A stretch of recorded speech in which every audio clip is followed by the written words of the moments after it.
Hey guys, it's Connor from Freedom Gateway, again with another sponsored video from IST Toronto.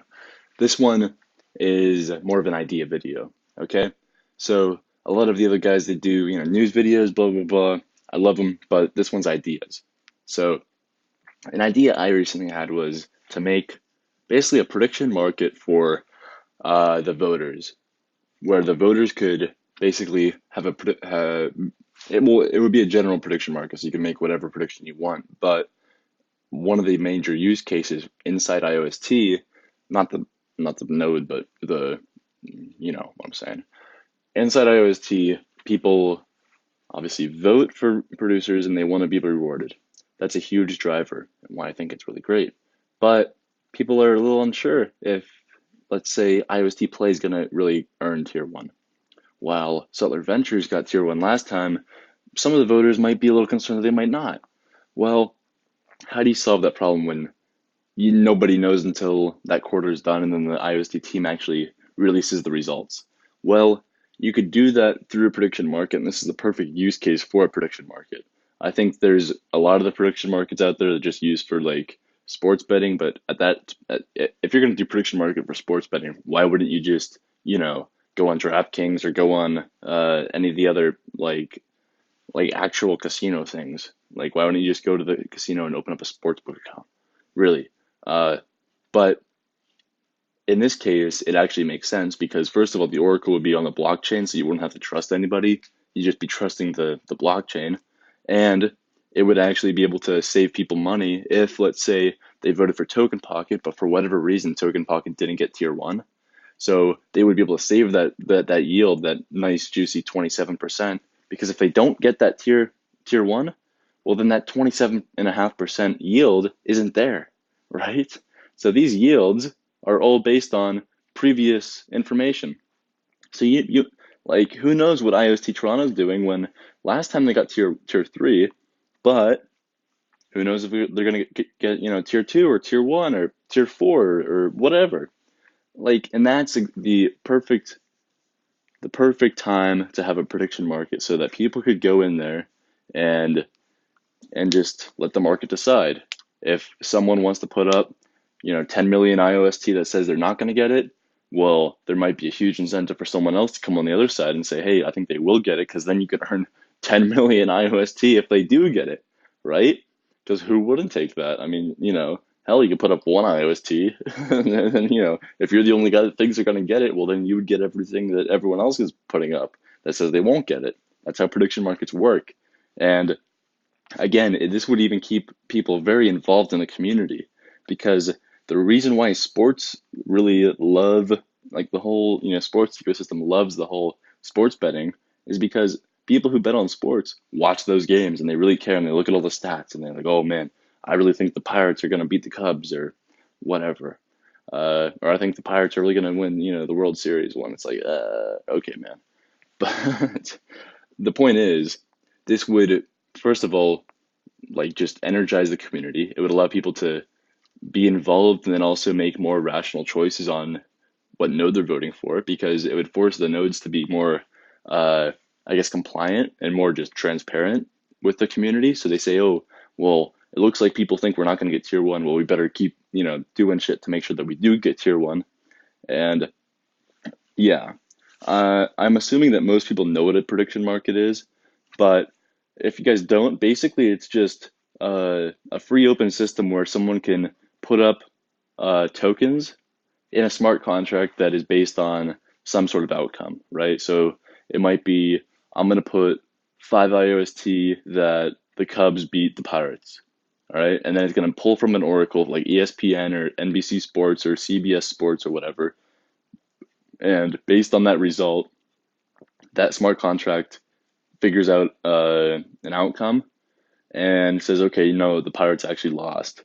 And then if you put up those IOST in the smart contract that said they were going to win, well, then you lose that. And whoever put up the other side that they're going to win, they win that. And it works as a pool, basically. So you'd have a pool of people that all go in and they can all do that. And then the odds are determined based on just however many people are on one side versus the other. So Like someone might go, well, I think IOST is gonna be chain topic is gonna like really kill it, and they're gonna have 50 million votes by the end of the week. All right, and then you might say, no, you're crazy, man. They're not gonna have 50 million votes by the end of the week, and you would go against them. They would go for that, and based on if they do or do not have 50 million votes by the end of the week, the smart contract would just pull from the blockchain and then release the tokens to whoever's right. Very simple. And it's a DApp that can actually, it's a utility for the community, honestly, because if you're voting, you get a lot of assets locked up, right? And you want to be able to hedge that. Like, oh, well, maybe I'm voting for Metnix, but I'm a little concerned that Metnix won't get tier one. Well, I'll bet against them just in case so that, you know, if they don't get it, at least I win something, right? Because you want to make sure that they do. Same thing with the people who don't vote for Metnix, but they're voting for someone else, but they would have voted for Metnix if they think that they're going to get it. So then they might vote for them, or they might bet that they will get it, or whatnot. There's a million things that people could do. Another thing that I think would be interesting. So that's idea number one: is the prediction market for specifically voting on nodes, allowing people to basically you know, have more of a liquid option of whether someone's going to be tier one or not. And the other idea would be basically a bounty system that's set up so that let's say IOST Core, Settler Ventures, IOST World, and IOST Play all want to see somebody make a video like a DAPP so that they could all post their cat videos, right? Like for whatever reason, all these nodes really want to see someone make a DAPP for cat videos, but they don't want to actually pay all the devs themselves to make that because they're like, oh well, it'd be really cool. We would pay for it if someone made it, but I don't really want to put up all that down cost just for myself, just to have like cat DAPP, right? So they might all put in a million each and lock that up into a smart contract, and then someone says, "Oh wow, I could make 4 million IOST if I just made a cat DApp," and so they go out and they make it, and then they come back and they say, "Hey, here's my cat DApp, guys," and then a majority of those nodes release it, and then boom, you just need a majority, and then that smart contract releases those tokens to the person who made the cat DApp, and then all of a sudden the community's got the cat DApp, and the people with a lot of tokens don't have to actually go out and pay for it all themselves. Same thing could happen for the community, right? So if the community wants cat dapps or let's say dog dapps or whatever, if someone says, oh, well, I'd put up a million IOST, but I know that I can't really put up, the 5 million it's going to cost. But hey, if someone wants it, if someone's going to make it within a month, I'll put it up and I'll lock it up for a month, right? Or I'll just promise that. I'll just put it up and I'll sort of lock it. Now, yeah, you'd have to lock it. But if a lot of other people say that, well, then maybe someone will put 10K and then 10 people put up 10,000 IOST, then a few people put up 100,000 IOST, then all of a sudden you get to that, point where all these people are locking up all this IOST, and then some developer says, oh, wow, I can make a lot of money if I just make a cat DApp real quick, or a dog DApp, or whatever. So they do that, and then it goes back to the people who locked up their tokens to release that. And if you get a majority of those people to click yes, boom, they get that money because they provided something valuable to the community. And just allowing things like that, I think that really is the use case for dApps. Let's be real here. Not to trash on the gambling dApps, but honestly, it honestly, if cryptocurrency's best thing is just gambling dApps, well then it's crypto's screwed, right? Like there's already casinos, guys. You don't really need a dApp for that.